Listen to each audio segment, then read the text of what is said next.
ہے علم کا ستارہ حضرت عتیق احمد، گلشن کو جو نکھارا حضرت عتیق احمد۔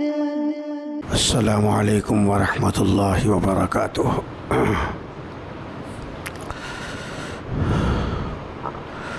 بسم اللہ الرحمن الرحیم۔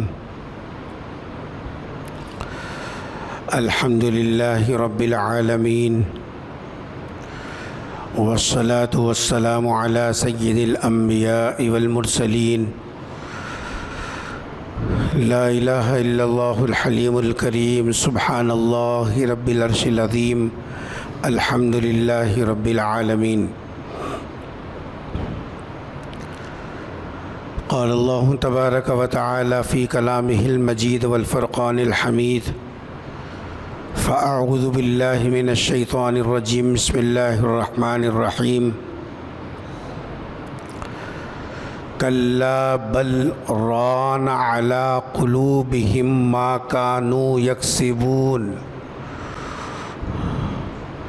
وقال تعالی الآن وقد عصیت قبل وکنت من المفسدین۔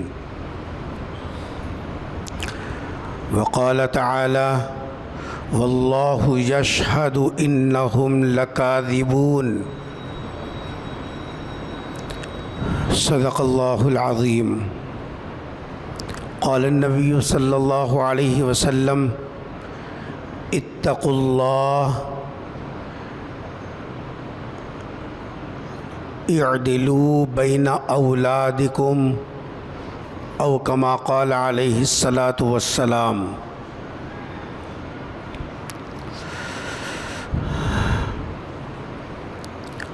عزیزان گرامی، اللہ تبارک و تعالیٰ نے انسان کو دو قسم کی طاقتیں عطا فرمائی۔ ایک طاقت تو انسان کو اللہ نے فرما برداری کی طاقت، اطاعت گزاری کی طاقت، نیکیوں میں لگنا، نیکیوں پر جمنا،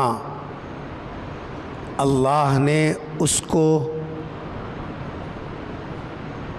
یہ طاقت عطا فرمائی کہ اگر وہ نیکی کرنا چاہے، نیکی پر لگنا چاہے، بلکہ نیکی پر جمنا چاہے، تو اللہ تعالیٰ نے اس کو یہ طاقت عطا فرمائی۔ اسی طاقت کا اثر ہے کہ بندہ بندگی میں لگتا ہے، اطاعت اور فرمانبرداری والی زندگی گزارتا ہے۔ اور ایک دوسری طاقت اللہ تبارک و تعالیٰ نے انسان کو وہ عطا فرمائی ہے کہ اگر وہ اطاعت سے رکنا چاہے، یعنی گناہ کرنا چاہے، نافرمانی کی طرف جانا چاہے، بے وفائی اور غداری کرنا چاہے، تو اللہ تبارک و تعالیٰ نے وہ طاقت بھی اس کے اندر رکھی ہے۔ اسی لیے ثواب اور عذاب کا نظام اللہ نے رکھا کہ جب ہمارے اندر یہ دو قسم کی مثبت اعمال کی، امتثال اوامر کی، اجتناب نواہی کی، ایک طاقت یہ عطا فرمائی، اور پھر اگر انسان گناہوں کی طرف لپکنا چاہے اور اس میں صاحب لگ کر اللہ کی معصیت اور نافرمانی میں صاحب ڈوبنا چاہے، تو اس کو وہ بھی اختیار دیا گیا۔ اسی اختیار کی بنیاد پر آخرت میں حساب بھی ہوگا، اور اس سے پوچھا جائے گا کہ اللہ نے جو تمہیں طاقت عطا فرمائی، جو جوانی تم کو دی، تم نے کہاں خرچ کی، جو زندگی تم کو عطا کی وہ کہاں لگائی؟ اطاعت پر، وفاداری پر، نیکیوں پر، یا نافرمانی پر، بے وفائی پر، غداری پر؟ یہ سوال ہوگا۔ قرآن نے کہا ثم لتسألن یومئذ عن النعیم۔ انسان کو جتنی نعمتیں اللہ کی طرف سے حاصل ہیں ان نعمتوں کے بارے میں سوال ہوگا، اور وہ نعمتوں میں سے ایک نعمت یہ بھی تو ہے کہ انسان کو نیکی پر لگنے کا اختیار بھی مل جائے، گناہ کی طرف جانا چاہے تو وہ سہولت بھی اس کے لیے رکھ دی گئی ہے۔ یہ بھی اللہ کی بہت بڑی نعمت ہے۔ اب اللہ پوچھیں گے اس بارے میں کہ بندے میں نے تجھے دونوں چیزوں کا اختیار دیا تھا، اور ساتھ میں نبیوں کے ذریعے سے، کتابوں کے ذریعے سے بتا بھی دیا اطاعت والا راستہ میری رضا کا راستہ ہے، وفاداری کا راستہ عزت کا راستہ ہے، نیکیوں میں لگنے کا راستہ آخرت میں کامیابی کا راستہ ہے، اور نبیوں اور کتابوں کے ذریعے سے یہ بھی واضح کر دیا بے وفائی کا راستہ، معصیت کا راستہ، گناہوں کا راستہ، یہ اللہ کی نامرضیات والا راستہ ہے۔ اس راستے کا انجام جہنم ہے، اس راستے کا انجام اللہ کی رحمت سے دوری ہے، اس راستے کا انجام آخرت کی تباہی ہے۔ یہ سب واضح کر دیا گیا۔ سرکار دو جہاں صلی اللہ علیہ وسلم پر جو آخری کتاب نازل ہوئی قرآن کریم، قرآن کریم نے تو اس کو کھول کھول کر واضح کر دیا، اور ایسا واضح کیا قیامت تک آنے والی انسانیت اگر طلب صادق کے ساتھ قرآن کریم کو پڑھتی ہے تو ایک ایک حرف، ایک ایک لفظ، اس کا ایک ایک مضمون انسان کو جھنجھوڑے گا اور بتائے گا کہ اطاعت والا راستہ کیا ہے، نافرمانی والا راستہ کیا ہے۔ اطاعت والے بھی بڑے خوش نصیب ہیں، قابل مبارکباد ہیں، جن کی زندگیاں، جن کی سانسیں اللہ کی اطاعت و فرمانبرداری میں لگتی ہیں تو وہ بڑے خوش نصیب ہیں، قابل مبارکباد ہیں۔ لیکن جن کی زندگیاں گناہوں کی طرف، نافرمانیوں کی طرف، معصیت کی طرف ان کی زندگی کے پل خرچ ہو رہے ہیں، یہ قابل رحم افراد ہیں۔ ان کی اصلاح کی فکر کرنا، ان کو ان کی غلطی کا احساس دلانا، جس کو نہی عن المنکر کہا گیا، جس عمل کے نام کو یہ کرنا سمجھدار لوگ جو اچھے برے کی تمیز رکھتے ہیں، اللہ کی مرضیات اور نامرضیات سے واقف ہیں، ان کو ذمہ داری دی گئی کہ تم اس طبقے تک پہنچ کر اس طبقے کے ذہن میں بٹھاؤ کہ معصیت کا راستہ کتنا خطرناک ہے۔ اکثر ایسا ہوتا ہے کہ انسان بشری تقاضے کی وجہ سے معصیت کے راستے پر چل کھڑا ہوتا ہے، گناہوں کی طرف لپکتا ہے، لیکن ذرا کوئی اس کا ہاتھ پکڑ لے اور اس کی غلطی کا اس کو احساس دلائے تو ایمان زندہ ہوتا ہے اور فوراً وہ رک جاتا ہے۔ حدیث میں سرکار دو جہاں صلی اللہ علیہ وسلم نے ایسے لوگوں کے بارے میں ارشاد فرما خیر الخطاؤن، خیر الخطاؤن، بہترین غلطی کرنے والے، گناہ کرنے والے سب سے بہترین وہ ہیں جب ان کو غلطی کا احساس ہو جائے تو وہ اپنی غلطی پر نادم ہو جائیں اور توبہ کر لیں۔ جب اتنی بات ہمارے سمجھ میں آ گئی، یہ طبقہ بھی قابل تعریف ہے جو اپنے 24 گھنٹے اللہ کی فرمانبرداری میں لگانے کی تگ و دو میں لگتا ہے، یہ طبقہ بھی قابل مبارکباد ہے۔ اور وہ طبقہ جو کسی وجہ سے گناہوں کے اندر لت پت ہو گیا، لیکن جب ان کو اپنی غلطی کا احساس ہو گیا اور وہ اپنے گناہوں سے تائب ہو گئے، تو یہ طبقہ بھی بہترین طبقہ ہے، اور ان کی بہتری کی گواہی میرے اور آپ کے آقا تاجدار مدینہ حضرت محمد مصطفیٰ سب کہہ دو صلی اللہ علیہ وسلم نے فرمایا خیر الخطاؤون، بہترین گنہگار التوابون۔ لیکن اس لیکن کے بعد جو میں گفتگو کر رہا ہوں وہ گفتگو از اول تا آخر بہت گہرائی سے سمجھنے کی ہے۔ ہماری نظروں کے سامنے یہ طبقہ بھی ہے، ہماری نظروں کے سامنے یہ طبقہ بھی ہے، کبھی ہم اپنے آپ کو اس طبقے میں پاتے ہیں، کبھی ہم اپنے آپ کو اس طبقے میں دیکھتے ہیں۔ یہ دو طبقے بھی خطرے سے خالی ہیں، یہ دو طبقے بھی خطرے سے خالی ہیں، ان کی آخرت بھی محفوظ ہے، ان کی دنیا بھی محفوظ ہے، کیونکہ یہ ایک طبقہ تو از اول تا آخر نیکیوں پر لگ رہا ہے، اور ایک طبقہ جو غلطی ہو گئی لیکن احساس ہو جانے کے بعد غلطی سے تائب ہو کر اللہ کی طرف رجوع کر رہا ہے۔ لیکن اس لیکن کے بعد جو گفتگو کر رہا ہوں وہ یہ ہے کہ لیکن اس وقت اس امت کا سب سے بڑا المیہ یہ ہے کہ ہمارا شمار اس طبقے میں تو ہے نہیں، قال قال، جن کی 24 گھنٹے کی زندگی نیکیوں میں لگ رہی ہو، اطاعت و فرما برداری میں گزر رہی ہو، سب کو معلوم ہے۔ اس وقت میں اس امت کا ایک بڑا طبقہ نہ اس زمرے میں شامل ہو رہا ہے نہ اس زمرے میں شامل ہو رہا ہے، بلکہ اس زمرے سے ہٹ کر ایک اور زمرہ، ایک اور طبقہ، وہ کیا ہے؟ غلط راستے پر چلنا، غلطی کرنا، گناہ کرنا، حق تلفیاں کرنا، پھر گناہ کو گناہ نہیں سمجھنا، گناہ کو معمولی سمجھنا، معصیت کو ہلکے میں لے لینا، یہ ہے سب سے خطرناک چیز۔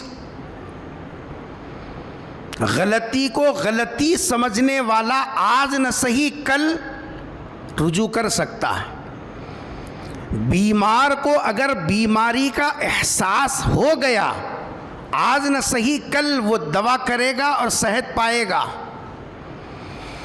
لیکن جو بیمار اپنے کو بیمار ہی تصور نہ کرے بلکہ اپنی بیماری کو خوبی سمجھے، اپنی بیماری کو کمال سمجھے۔ ایک آدمی کا پیر سپٹک کی بنیاد پر، انفیکشن کی بنیاد پر پیر سوج رہا ہے، اور وہ مٹھائیاں کھا لیتے پھر رہا کہ میں موٹا ہو رہا ہوں، صحت بن رہی ہے، باڈی بلڈر بن رہا ہوں۔ آپ بولیے اس کے یہ جملے اس کے حق میں زہر سے کم نہیں ہے، زہر سے کم نہیں ہے۔ اس وقت اس امت کا اکثر طبقہ اسی پوزیشن میں آ گیا ہے کہ ہم غلطی کو غلطی ماننے، غلطی کو غلطی سمجھنے، گناہ کو گناہ سمجھنے، ظلم کو ظلم سمجھنے کے لیے تیار نہیں۔ کوئی بھی بولو، جنے سو باپ بھی بولا تو بھی ماننے تیار نہیں، تربیت کرنے والا استاد بولا تو بھی تیار نہیں، جس کے ہاتھ پر ہاتھ دے کر بیعت کرے وہ مرشد بتائے ابھی تو قبول کرنے تیار نہیں۔ تو لوگ ایسی بولتے رہتے ہیں، ہمارا کام ہم کرتے رہنا۔ یہ جو صورتحال ہے، گناہ کو معمولی سمجھنا، گناہ کو گناہ نہ سمجھنا، حق تلفیوں کو حق تلفی نہ سمجھنا، یہ اتنا خطرناک ہے ایمان کے اعتبار سے بھی، آخرت کے اعتبار سے بھی، اس کے نقصان کا بندہ تصور نہیں کر سکتا۔ ایک دو تین چھوٹی مثالیں دیتا ہوں جس سے یہ مضمون کھل کر ہمارے سامنے آئے گا کہ ہم غلطی کو غلطی نہیں سمجھ رہے. اگر کبھی معلوم بھی ہو گیا تو اس کو معمولی.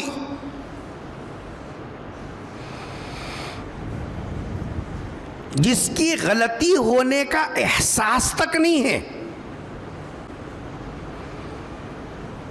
اولاد کے درمیان میں اسلامی تعلیم یہ ہے کہ اولاد کے درمیان میں مساوات اور برابری کرنا یہ باپ کی ذمہ داری ہے. میں شراب پینا جوا کھیلنا نہیں بول رہا ہوں. اس کا گناہ ہونا تو سب کو معلوم ہی ہے. بیچنے والے کو معلوم، پینے والے کو معلوم، بیٹھنے والے کو معلوم، سب معلوم. اس کو بولنے کی ضرورت نہیں ہے. ہم جس کو گناہ نہیں سمجھ رہے مگر کر رہے ہیں وہ بتا رہا ہوں میں. اللہ تعالیٰ نے اولاد دیا تو اولاد کے درمیان میں برابری کا سلوک کرنا یہ حکم ہے اسلام کا. ہم کیا کر رہے ہیں؟ بچوں کو ایک نظر سے دیکھ رہے ہیں، بچیوں کو ایک نظر سے دیکھ رہے ہیں. بیٹے کو گرم کھانا، بیٹیاں کو بولو کر رہی تو بولنے میں کیا پریشانی ہے، باسی کھانا. ان کو تسبیح پڑھا رہی ہیں. بچیاں باسیج کھانا، کرچنیج کھانا. کیوں؟ ہمارے کھوپڑی میں یہ بیٹھا ہوا ہے کہ یہ پرائی مال ہے. کتا بھی کھلاؤ، کتا بھی پلاؤ، کل کے دن ان کو کر کو دینے کا ہے. کئی کو کھلانا، کئی کو پلانا. بڑھاپے کا سہارا تو انہوں بنتے نہیں. یہ بیٹا کل کے دن بڑھاپے کا سہارا ہے، آخری عمر کا ٹیکا ہے. اس واسطے اس کو انڈا ابال کے الگ رکھ کے دے رہی، گرم کھانا الگ کھلا رہی. اس کے کھانے کی سوچ الگ ہے. ان بچیوں کے ساتھ جھوٹا روکھا سوکھا بچیوں کے ساتھ. کچھ لوگ تو وہ ہیں ان لڑکیوں کے اور لڑکوں کے درمیان میں مساوات کے سلسلے میں اگر بچوں کے درمیان میں کوئی چیز تقسیم بھی کر رہے ہیں، جائیداد تقسیم کرنا ہے، مال تقسیم کرنا ہے، تو کیسا تقسیم کر رہے ہیں معلوم ہے؟ اللہ ہی حافظ ہے. سب گم پگتا بیٹوں کے حوالے کر دیا. بچیاں کو بولے بن مٹھی بھایا کیا تو بھی دیے تو لو. بن مٹھی بھایا کیا تو بھی دیے تو لو. آپ بولیے کیا یہ انصاف ہے؟ بھایا کو کیا سکھا دی؟ بھایا کو یہ سکھا دیے بابا بھوت کریں تمہارے واسطے، شادی میں بھوت دیں تمہارے واسطے، بھوت کریں تمہارے کو. یہ تسبیح ان کو سکھا دیے. تمہارے کو منگے تو یہ بولنا رہے تم لگا بول کو. لہذا بھایا کیا کریں؟ دال کو دبا لے کے نیچے بیٹھے ہوئے ہیں، اوپر سے تسبیح، نیچے سے جائیداد دبا کو بیٹھ جانا. کیا تو پوچھو تو بابا بھوت کریں تمہارے کو.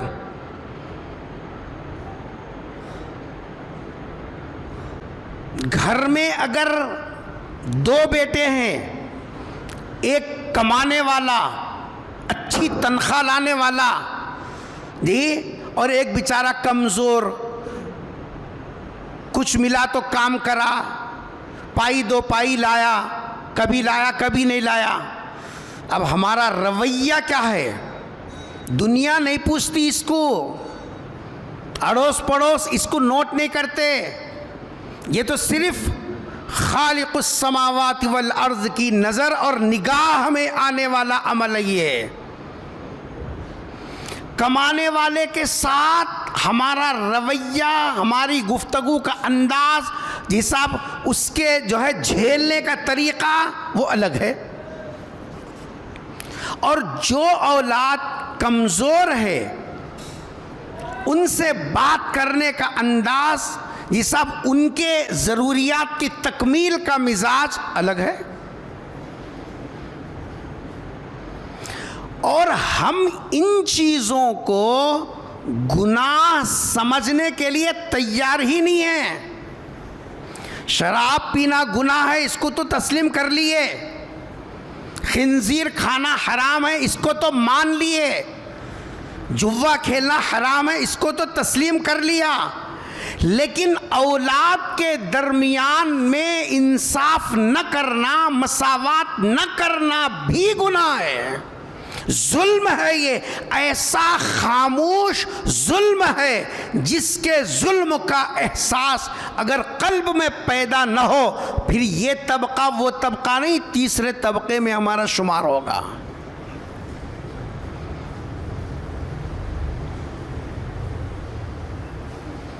سرکار دو جہاں صلی اللہ علیہ وسلم کے دور میں ایک صحابی تھے جن کا نام تھا، بخاری شریف کی روایت ہے، نعمان بن بشیر رضی اللہ تعالیٰ عنہ۔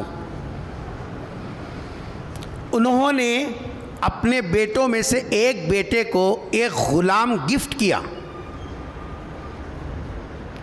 ہدیے میں ایک بیٹے کو کیا دیا؟ غلام دے دیا، نوکر کام کرنے والا، ہاتھ بٹانے کے لیے۔ اس زمانے میں خریدے ہوئے نوکر ملتے تھے جیسے آج کل مزدوری میں ملتے ہیں لیبر۔ اب وہ پروف ہونا نا، کل کے دن کون تو بھی پوچھے تو یہ کون دیے بولے تو انہوں نے کیا کیا کہ میں سرکار کے پاس جا کر سرکار کے سامنے گفٹ کروں گا تاکہ گواہ سرکار بنے۔ حضرت نعمان بن بشیر رضی اللہ تعالیٰ عنہ سرکار دو جہاں صلی اللہ علیہ وسلم کی خدمت میں گئے اور عرض کیا کہ اللہ کے رسول، میں فلاں بیٹے کو یہ غلام دے رہا ہوں، آپ گواہ رہیے۔ ہم ہوتے تو لپک کے جی صاحب قبول کر لیتے، دستخطاں کرتے، فوٹواں چلا کے خود سیلفیاں لے کے خوش ہو جاتے۔ لیکن اسلام کی گہرائی کیا ہے؟ سرکار دو جہاں صلی اللہ علیہ وسلم نے سوال کیا، کیا تم نے اپنے دوسرے بیٹوں کو بھی غلام دیا؟ یہ ہے گہرائی۔ کیا تم نے اپنے دوسرے بیٹوں کو بھی ہدیہ دیا، غلام دیا؟ کہ اللہ کے رسول نے دیا۔ سرکار کا جملہ، اتقوا اللہ، نعمان اللہ سے ڈرو۔ اولاد کے بارے میں اگر باپ ہو کر انصاف نہیں کرو گے، اولاد کے بارے میں اگر تم باپ ہو کر انصاف نہیں کرو گے، آخرت میں اللہ کا سامنا کیسا کرو گے؟ اتقوا اللہ، آخرت کی پکڑ، اللہ کے سامنے حاضری کا یہ سب خوف تمہارے اندر ہونا چاہیے۔ فرما وَعْدِلُوا بَيْنَ أَوْلَادِكُمْ، اپنے اولاد کے درمیان میں انصاف کرو، یا تو سب کو دو یا تو پھر ان سے بھی واپس لے لو۔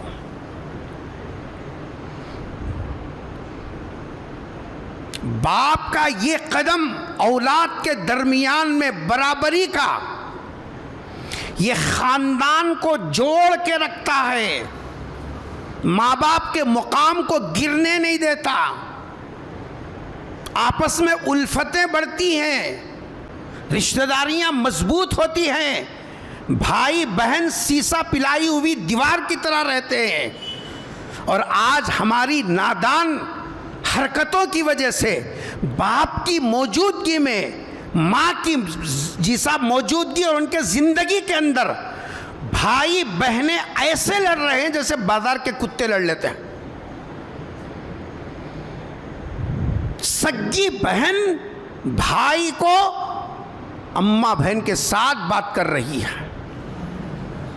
یہ کوئی خیر نہیں ہے. جو خون اس کے رگوں میں دوڑ رہا ہے وہی خون اس کے رگوں میں دوڑ رہا ہے. ایک باپ کی کمائی کھا کے بڑے ہوئے لیکن باپ کی نادان حرکت کی وجہ سے بچوں میں انصاف نہیں ہوا. بھائی بہن جو ایک سیسا پلائی دیوار کی طرح ہونا چاہیے تھا رشتوں اور خاندانوں کے لیے، وہ آپس میں ایسے الجھے ہوئے ہیں. بھائی بہن کے لیے سہارا بننے تیار نہیں بلکہ آپس میں ایک دوسرے کے خلاف مقدمے بازی ایسی چل رہی ہے. الامان والحفیظ.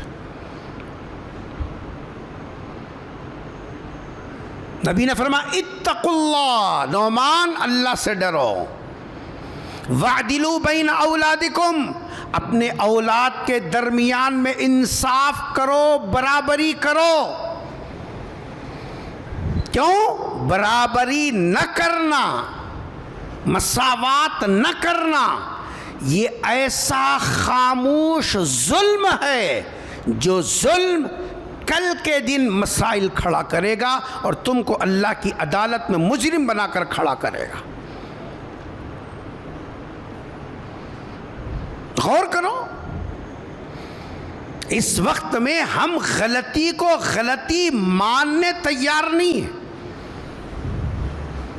گناہ کو گناہ سمجھنے کے لیے تیار نہیں ہے، حق تلفیوں کو حق تلفی سمجھنے کے لیے تیار نہیں ہے.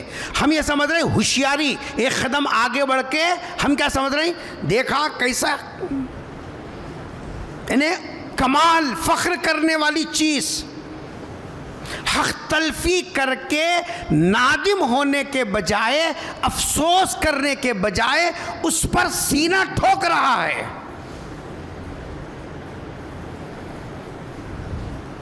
یہ ہے وہ خطرناک مرحلہ کہ غلطی کو غلطی نہ سمجھنا، گناہ کو معمولی سمجھنا. یہ ایسا خطرناک زمرہ ہے کہ اس زمرے سے آدمی کی آخرت دنیا دونوں تباہی کے دہانے پر ہے. کبھی آپ نے غور کیا یہ بھی گناہ میں شامل ہے؟ کبھی غور کیا؟ آج کل موبائل کا دور ہے، ہر کیا بڑا کیا چھوٹا، کیا مرد کیا عورت، کیا بچے کیا بوڑھے، سب موبائل کے اندر اتنے ڈبکیاں لگا رہے ہیں کہ جی صاحب جیسے قیامت کے دن حشر کے میدان میں پسینے میں ڈبکیاں لگائیں گے ویسے ہر پڑھا لکھا بے پڑھا لکھا باشعور بے شعور سب اسی میں ڈبکیاں لگا رہے ہیں. ایک گناہ میں بتاتا ہوں جس کو ہم گناہ نہیں سمجھ رہے. ادھر ادھر کی کوئی خبر میسج میں آ گئی، اب ہمارا بہترین مشغلہ اور ہمارے اس حساب فون کا صحیح استعمال اور اپنی ذمہ دار ہونے کا احساس ظاہر کرنے کا بہترین وقت یہ ہے جو بھی میسج کسی کے تعلق سے آ جائے خالی انگلیوں کرو آگے بڑھا دو. نبی نے فرمایا کفا بالمرء کذبا ان یحدث بکل ما سمع. آدمی کے جھوٹا ہونے گنہگار ہونے کے لیے اتنی بات کافی ہے وہ بغیر تحقیق کے صرف سنی سنائی بات لوگوں کو پہنچا دے. اب جو خبر ہمارے تک پہنچی کسی کی پرسنل لائف سے متعلق ہے، کسی کے کاروبار سے متعلق ہے، کسی کی عزت سے متعلق ہے، کسی نے اپنی دشمنی نکالنے کے لیے اس نے ادھر سے ادھر سے توڑ مڑوڑ کر وہ آج کل اور کچھ اے آئی یہ آئی کیا ہے وہ اس کے ذریعے سے چہرے بدلا کر کچھ آپ کو بھیج دیا اور آپ نے اتنی بڑی خدمت سمجھ کر اس کو آگے بڑھا دیا اور آپ کا ایک بڑھا دینا اس کی زندگی بھر کی عزت کو خاک میں ملا دیا، اس کی نیک نامی ختم ہو گئی، اس کا کاروبار ٹھپ ہو گیا، یہ سب اس کی اپنی عزت ملیا میٹ ہو گئی. کس وجہ سے؟ آپ نے صرف یوں کیا، تحقیق کی نہیں۔ قرآن نے کیا کہا؟ یا ایھا الذین آمنوا ان جاءکم فاسق بنبأ فتبینوا، اے ایمان والو جب بھی تم تک کوئی اطلاع پہنچے پہلے تم تحقیق کر لو، کیونکہ جس کے واسطے سے راستے سے آپ تک آ رہا ہے وہ کوئی قابل اعتماد نہیں ہے، سوشل میڈیا ہے، وہ دنیا بھر کی غلاظتیں اس کے اندر، اچھائیاں بھی ہوں گی لیکن آپ کے اندر اتنی تمیز تو ہونا کہ کون سی چیز اچھی کون سی چیز بری، کون سی حرکت کی وجہ سے کس کی زندگی داؤ پہ لگ رہی، کس کی زندگی کا جنازے اٹھ رہے ہیں، کس کی عزت کی دھجیاں اٹھیں گی، ایسا اس کو گناہ سمجھنے کے لیے تیاری نہیں ہے۔ گناہ کو گناہ سمجھنے والا کبھی بھی توبہ کر سکتا ہے، لیکن غور کیجئے کیا ہم اس کو گناہ سمجھ رہے ہیں؟ اگر گناہ سمجھتے کبھی ہم آگے نہ بڑھاتے، کسی کی عزت سے نہیں کھیلتے، کسی کے پرسنل معاملات کو جی صاحب آگے نہیں بڑھاتے، کیونکہ ہم اس کو گناہ سمجھ ہی نہیں رہے ہیں، اس لیے ہم سمجھ رہے ہیں کہ صاحب یہ خدمت ہے، کر رہے ہیں۔ تو میں بتا رہا تھا کہ اللہ تبارک و تعالیٰ نے ہمارے اندر جو چیز رکھی، نیکیوں میں لگنا بہت اچھا کام ہے، غلطی ہو گئی، گناہ ہو گیا، بتانے والوں نے بتایا، احساس جاگا، توبہ کر لیا، سرکار کی زبان میں خیر الخطاؤن، بہترین گنہگار۔ لیکن تیسرا جو زمرہ ہے، غلطی کو غلطی نہ سمجھنا یا غلطی کو معمولی سمجھنا، اس دور کا اتنا بڑا المیہ ہے کہ اس میں پڑھے لکھے، بے پڑھے لکھے، شہری دیہاتی سب ایک طرف، اس وقت امت کا ایک بڑا طبقہ اس کو گناہ سمجھنے کے لیے تیار نہیں ہے۔ جب آدمی غلطی کر کے اس کو یا تو معمولی سمجھے، غور سے سن رہے ہیں، غلطی کر کے یا تو اس کو معمولی سمجھے یا اس گناہ کو گناہ ہی نہ سمجھے، تین بڑے نقصانات سے یہ دوچار ہو جائے گا۔ جب غلطی کو غلطی نہیں سمجھتا، گناہ کو معمولی سمجھتا ہے، اپنی غلطی پر نادم نہیں ہوتا، اپنے گناہ پر افسوس نہیں کرتا اور یہ سمجھتا کہ میں جو کر رہا ہوں بالکل صحیح ہے،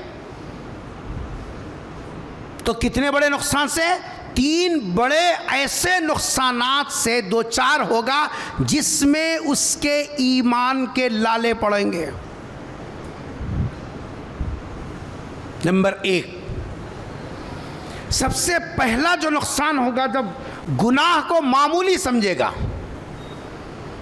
گناہ کو معمولی سمجھے گا، غلطی کو غلطی تسلیم کرنے کے لیے تیاری نہیں ہے، کوئی بھی بولو کیا بھی بولو، ہلکا سمجھنا۔ سب سے پہلا بڑا نقصان یہ ہوگا، اللہ تبارک و تعالیٰ اس کے دل پر غفلت کا مہر لگا دیں گے۔ کیا لگا دیں گے؟ اس کے دل پر غفلت کا مہر لگا دیں گے، اور یہ اشارہ قرآن میں ہے، کَلَّا بَلْ رَانَ عَلَىٰ قُلُوبِهِمْ مَا كَانُوا يَكْسِبُونَ۔ بات یہ ہے کہ ان کے دلوں پر رانا، نیکی کو غلط سمجھنا اور غلطی کو اچھا سمجھنا، یہ غفلت کا اثر ہے۔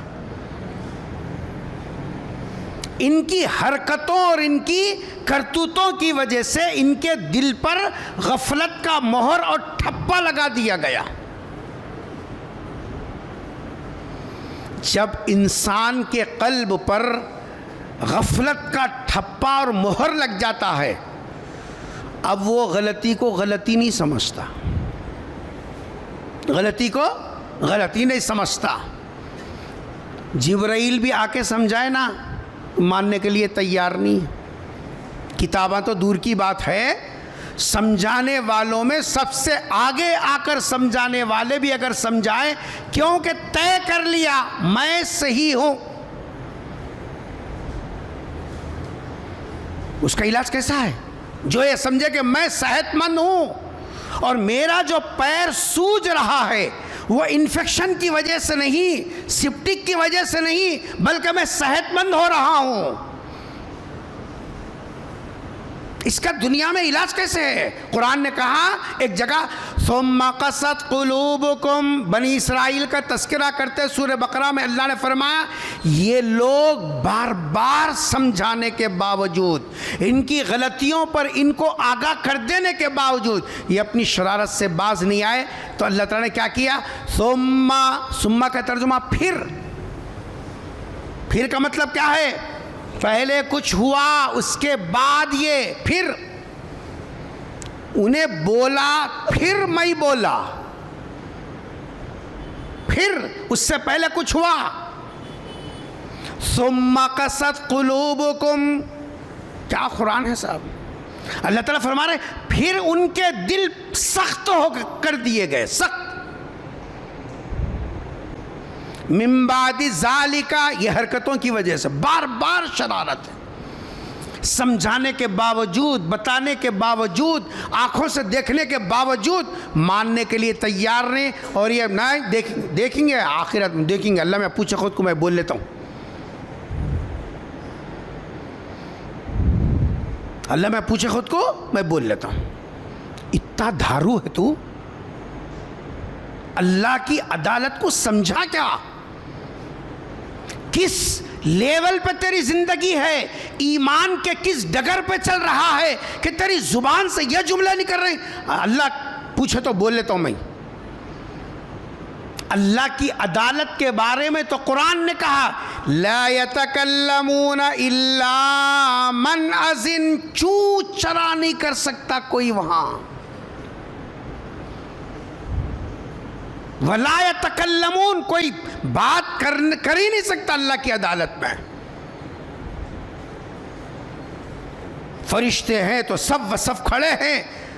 اللہ کا جلال, اللہ کا رعب اس درجہ ہوگا وقت کے انبیاء بھی کانپ رہے ہوں گے. وہ عدالت الہی ہے, اس کے بارے میں ہمارے جملے کیا ہیں؟ اللہ میاں پوچھے تو بول لیتا ہوں. جیسے گلی کا کون تو بھی آ کو پوچھا تو جی صاحب سنبھال لیں گے ہم. ارے ہولے دنیا میں رشوت سے سنبھالتا, پریشر کسی کا بھی دلا کو سفارش کر کو سنبھالتا. آخرت میں نہ کسی کی سفارش چلتی, نہ کسی کا پریشر چلتا, نہ پیسے کچھ بھی نہیں چلتا. پھر وہاں چلاتا کیسا؟ انہیں سمجھا جیسا دنیا کا مسئلہ ہے آسان سے ڈیل کر لیتا ہوں, اللہ میاں کے پاس بھی میں ڈیل کر لے سکتا ہوں, بلکہ کھلا بول رہا. یہ اندر سے ایمان کے کمزور ہونے کی علامت ہے. گناہ کو معمولی سمجھنے کا پہلا نقصان یہ ہے اللہ دل پر غفلت کا مہر لگا دیتے ہیں. پھر انسان جب غافل ہو جاتا ہے دل کے اعتبار سے, اب غلطی کو غلطی نہیں سمجھتا. غور کرو, کبھی گناہ کرتے وقت دل کانپا, حق تلفی کرتے وقت کبھی جی صاحب اپنا ضمیر بیدار ہوا, بہن کا حق کیسا کھانا بھائی, بیچاری انہیں بھی غریب ہے, اس کے 4 پیسے لے کو میں کیا کروں, کبھی دل میں یہ احساس ہوا؟ یہ ہے وہ جب دل کے اوپر غفلت کی مہر اللہ کی طرف سے لگ جاتی ہے, پھر ہر گناہ, ہر غلطی, ہر حق تلفی جی صاحب وہ آدمی کو کمال نظر آتی ہے, اس کے اوپر آدمی نادم نہیں ہوتا. یہ سب سے بڑا پہلا نقصان ہوگا. جب دل پر غفلت کا مہر لگ جاتا ہے گناہ کو معمولی سمجھنے کی وجہ سے, تو پھر دوسرا نقصان ہوتا ہے. یہ ایسے نقصان ایک دوسرے سے مربوط ہیں. یہ یہ ہوا تو دوسرا فوراً اس کا اثر ہوگا، تیسرا فوراً اثر ہوگا۔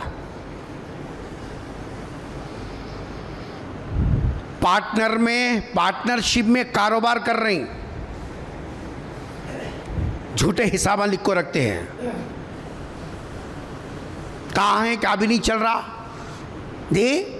دھندا کچھ بھی نہیں چل رہا، غلے پہ صبح سے شام تک بیٹھ کے سامان جا رہا مگر غلے میں پیسہ نہیں ہے بولے تو کیسا یقین کریں گا جی؟ سامان جیسا کا ویسا ہے، غلہ نہیں ہے بولے تو کوئی تو بھی سمجھتا کہ صحیح ہے، سامان ہے نا سامنے دکھ رہا مگر گراہک نہیں آ رہا، سامان ختم ہو رہا ہے اور شام میں بول رہا کہ کاروبار نہیں ہے، کچھ بھی نہیں۔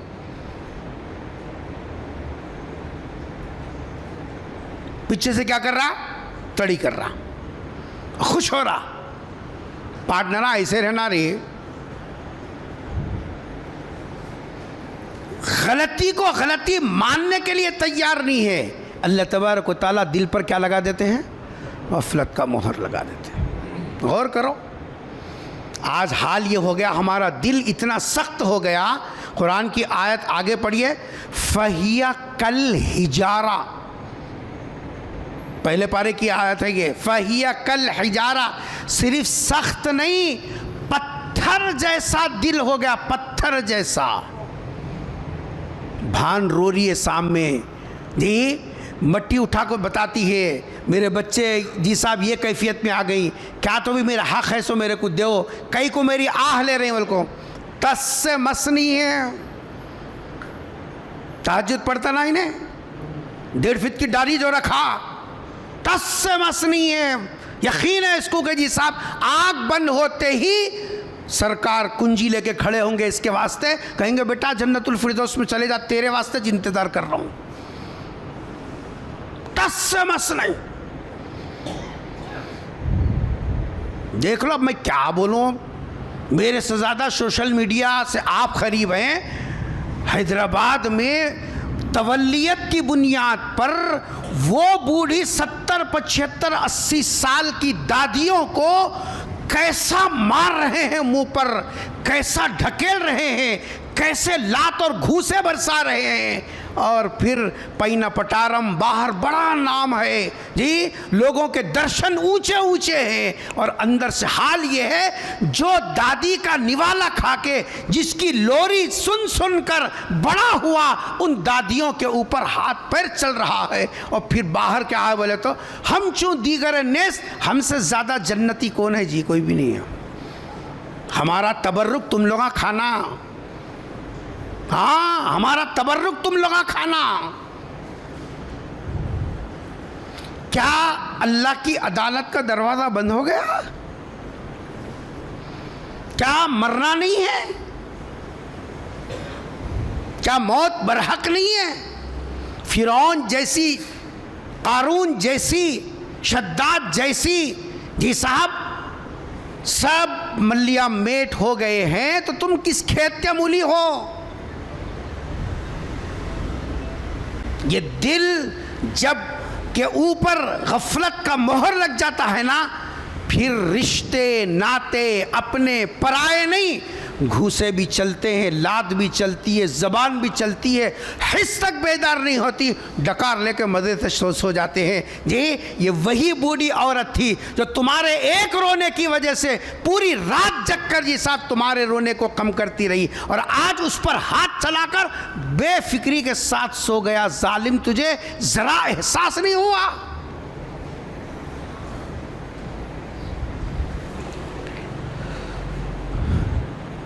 دوسرا بڑا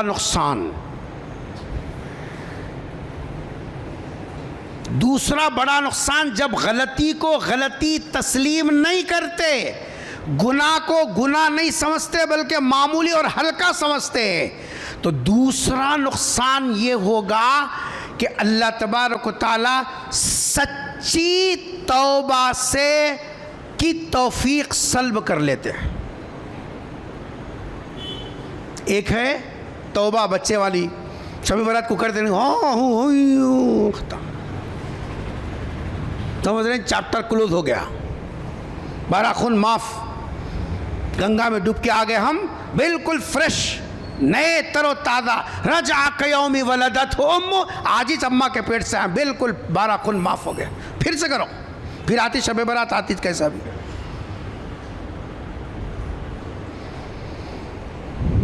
دوسرا بڑا نقصان، جب دل پر غفلت کا مہر لگ جاتا ہے، گناہ کو معمولی سمجھنے لگتے ہیں، تو اللہ تبارک و تعالیٰ سچی توبہ کی توفیق سلب کر لیتے ہیں۔ سچی توبہ کی توفیق سلب ہو جاتی ہے۔ قرآن اٹھا کے دیکھو صاحب، قرآن نے ہر مضمون کی گرہ کو کھولا۔ وہ ہم نے طاقوں کی زینت بنا کے رکھا، مردوں کے واسطے بخشنے کے لیے ریزرو کر دیا اس کو، خالی مرتے رہو بخشے جائیں گے۔ بول کو پہلے پڑھتے تھے، وہ بھی نہیں پڑھتے ہیں، وہ گیا دور، وہ بھی چلے گیا، مردوں پر پڑھنے کا دور بھی ختم ہو گیا۔ اب خالی لاکھوں ڈبے جمع کرنا ہے، خوش ہو جانا ہے، ڈبے جمع کرنا ہے، خوش ہو جانا ہے، بس۔ اللہ تعالیٰ سچی توبہ کی توفیق اس سے سلب کر لیتے ہیں۔ اب یہ توبہ کے نام پر خود اپنے آپ کو دھوکہ دے لیتے رہتا، کانا کھینچ لیتا، کلے مار لیتا، نہیں صاحب اٹھ کے جو ہے باہر جا کے بولتا ہو گیا کام، چلو پھر سے شروع۔ توبہ کے نام پر دھوکے میں رہتا۔ قرآن اٹھا کے دیکھو، فرعون کا تذکرہ اللہ تبارک و تعالیٰ نے قرآن کریم میں کتنی جگہ پر کیا، کتنی جگہ پر کیا۔ ہر جگہ اس کے ظلم کو، ہر جگہ اس کی اکڑ کو، ہر جگہ اس کی غلطی کو، غلطی نہ سمجھنے کو قرآن نے کھول کھول کر ذکر کیا۔ غلطی کرتا تھا لیکن غلطی کو مانتا نہیں تھا۔ فرعون میں یہی تو کمزوری تھی، ظلم کرتا، اس کو ظلم نہیں سمجھتا۔ یذبحون ابناءہم، دودھ پیتے بچوں کو گود سے چھین کر ماں کی نظروں کے سامنے گلے پر چھرا پھرا دیتا۔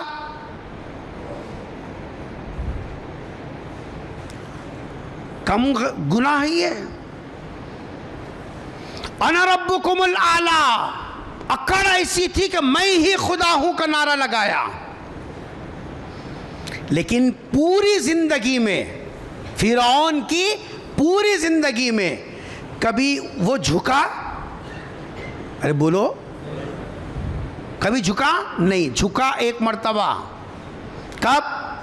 جب پانی میں ڈبکیاں لگا رہا تھا، موت سامنے نظر آ رہی تھی، موسیٰ کا لشکر پار ہو گیا تھا، اس کا لشکر ڈوب رہا تھا، اس وقت میں اب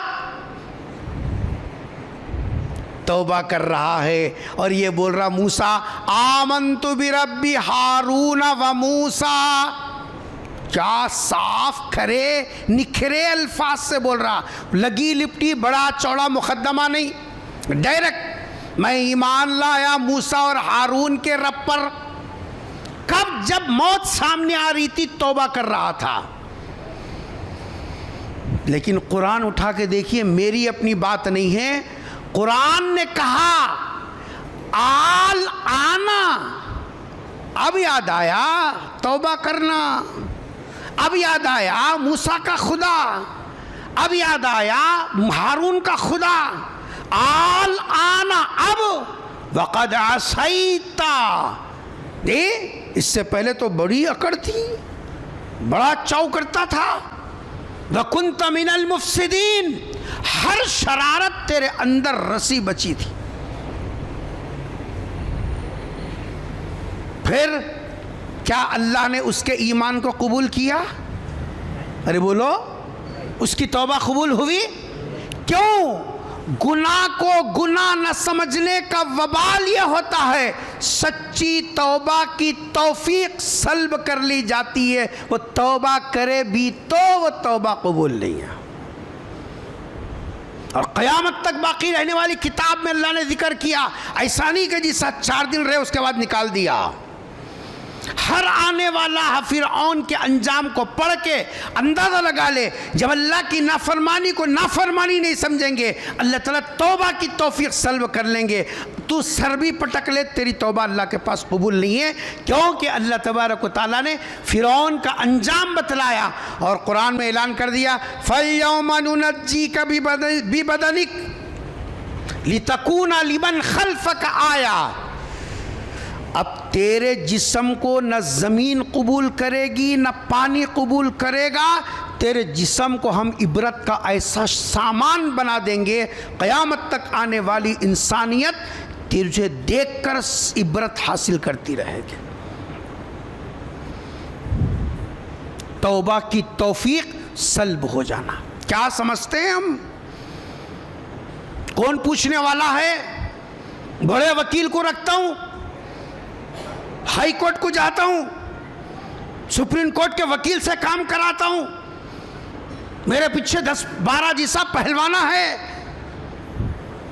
خدا کے سامنے، خدا کی طاقت کے سامنے، اللہ کی جیسا قدرت کے سامنے کیا حیثیت ہے ان لوگوں کی؟ آنا کیا الفاظ ہیں صاحب؟ وقد عصیتا، نہیں صاحب بتا دیا تمہاری توبہ کی اب ضرورت نہیں ہے۔ تم آنا بھی چاہو، ہم تم کو اپنے پاس رکھنا بھی نہیں چاہتا۔ اللہ کے دربار سے اگر دھتکار دیے گئے، بتاؤ وہ عزت بھی ذلت سے بدتر ہے۔ اگر لوگ جھک کے سلام بھی کریں، آپ کا استقبال کریں، آپ کی آؤ بھگت کریں، آپ کے گلے پر پھول چڑھائیں، یہ صاحب یہ عزت بھی ذلت سے بدتر ہے، اس واسطے کہ ساری دنیا جانتی ہے یہ وہ ہے چھوٹے بھائیوں کا حق دبا کے کرسی پہ بیٹھا ہو، بہنوں کا حق مار کے بلڈنگاں بنا ہو، تیری عزت میں ذلت ہے۔ دو نقصان سمجھ میں آ گیا؟ پہلا نقصان گناہ کو معمولی سمجھنا، پہلا نقصان دل پر غفلت کی مہر لگا دی جاتی ہے، اور دوسرا نقصان سچی توبہ کی توفیق سلب ہو جاتی ہے۔ تیسرا اور آخری نقصان، تیسرا آخری نقصان یہ ہوگا ہدایت کے راستے پر واپس آنا۔ اہدنا الصراط المستقیم جو پڑھتا نا نماز میں، گمراہی کے راستے سے پلٹ کر ہدایت کے راستے پر آ جانا مشکل ترین ہو جائے گا، مشکل ترین۔ قرآن نے کیا کہا؟ اولئک فی ضلال مبین، کھلی گمراہی میں پڑے ہوئے لوگ۔ قرآن اٹھا کے دیکھیے، اللہ تبارک و تعالیٰ نے اس مضمون کو ہدایت کے راستے پر آنا مشکل ترین ہو جائے گا کیسے ذکر کیا؟ منافقین کا تذکرہ کرتے ہوئے اللہ تبارک و تعالیٰ نے ذکر کیا کہ غزوہ تبوک کا موقع آیا، سن 9 ہجری میں ایک روم سے مقابلے کا مرحلہ آیا۔ حضور نے عام اعلان کر دیا تھا کہ سب جتنے لڑ سکتے ہیں سب نکلو۔ جو منافق تھے انہوں نے بغیر کسی عذر کے غزوے کے سفر میں نبی کا ساتھ نہیں دیا۔ سرکار گئے، اللہ کا کرنا ایسا ہوا، وہاں جانے کے بعد لڑائی کی نوبت نہیں آئی، دشمن پر ایسا روب پڑا کہ وہ جی صاحب جو ہے بغیر لڑائی کے کچھ دن رہ کر واپس آ گئے۔ جب واپس آ رہے تھے تو اب یہ منافقین کے دل میں کھچڑی شروع ہو گئی۔ اب جب نبی آئیں گے تو پوچھیں گے کیوں نہیں آئے ساتھ میں، تو اب کیا کرنا؟ غلطی تو کرے، غلطی کرنے کے بعد اپنی غلطی کی لوپا تھوپی کیسے کریں؟ کیونکہ اندر اگر آدمی نادم ہوگا وہ مسئلہ الگ ہے. نبی نے فرمایا الندمۃ ہی التوبہ التوبۃ ہی الندمہ. بس افسوس کا پیدا ہو جانا، شرمندگی کا آ جانا ہی توبہ ہے. لیکن یہ پلان ڈالنے لگے، نبی آئیں گے تو یہ بولیں گے، ایسا بولیں گے، ایسا بولیں گے، ایسا بولیں گے. انہوں دل میں کھچڑی بنا رہے ہیں.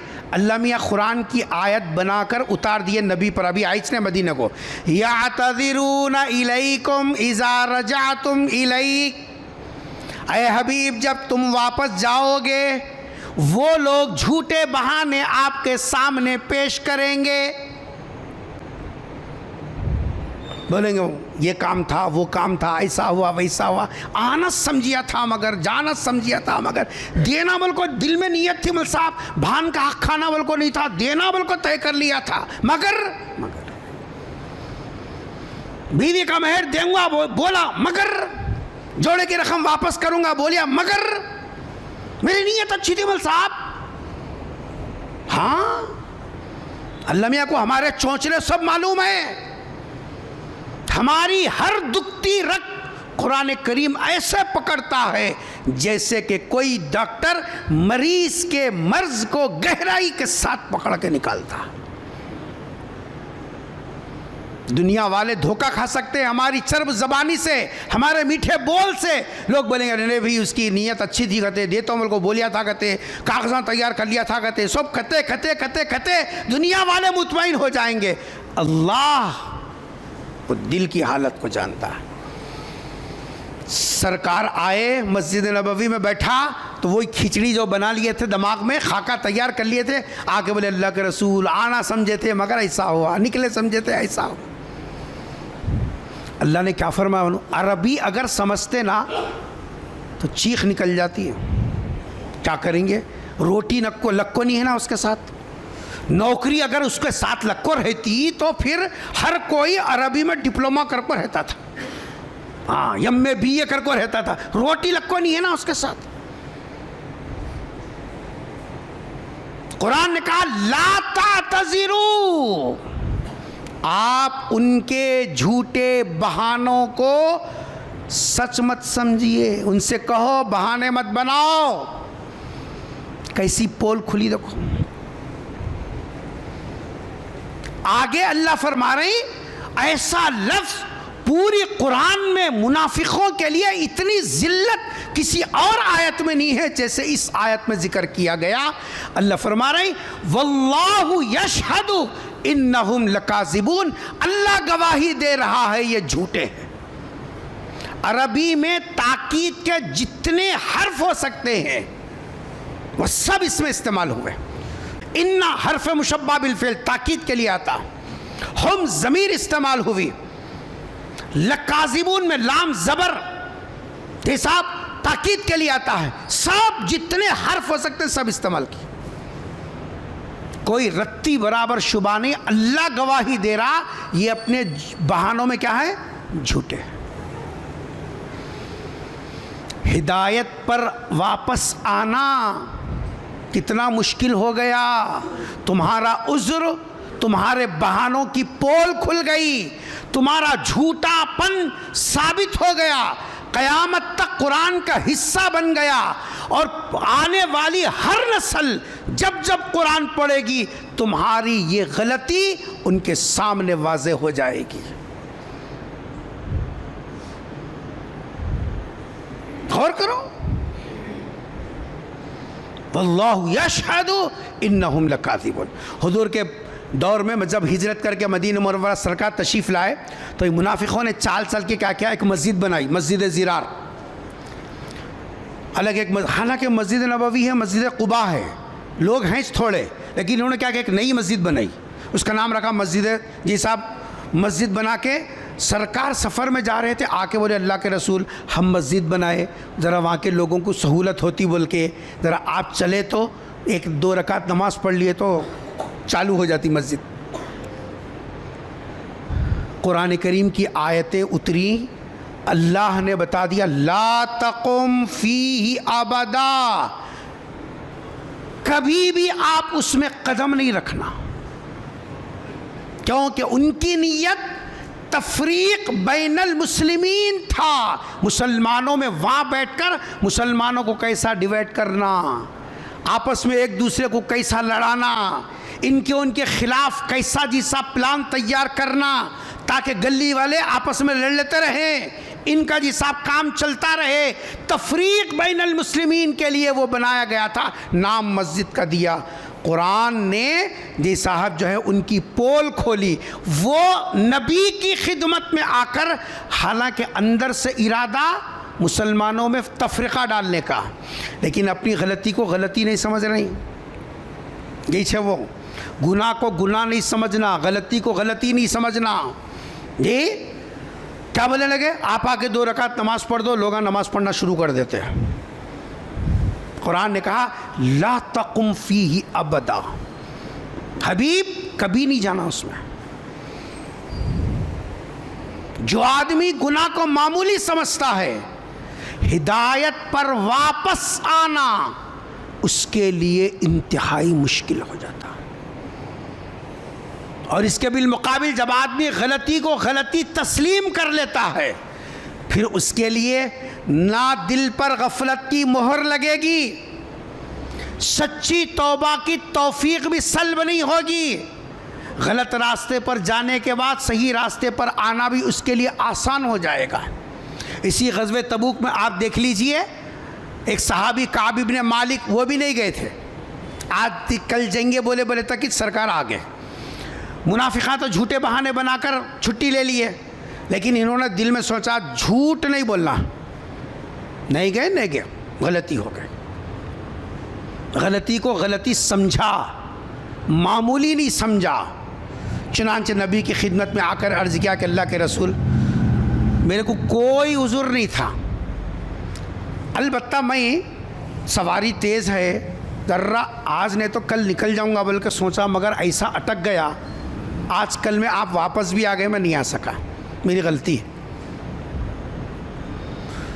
پورا قصہ 11ویں پارے میں آپ نے پڑھا، نہیں پڑھا تو پڑھیے۔ 50 دن تک ان کے ساتھ سوشل بائیکاٹ کیا گیا، اس کے بعد آسمان سے ان کی توبہ قبول ہوئی، سچی توبہ کی توفیق بھی ملی، دل کے اوپر غفلت کا مہر بھی نہیں لگا، ضلالت کے راستے سے ہٹ کر ہدایت کے راستے پر واپس آنا ان کے لیے آسان ہو گیا۔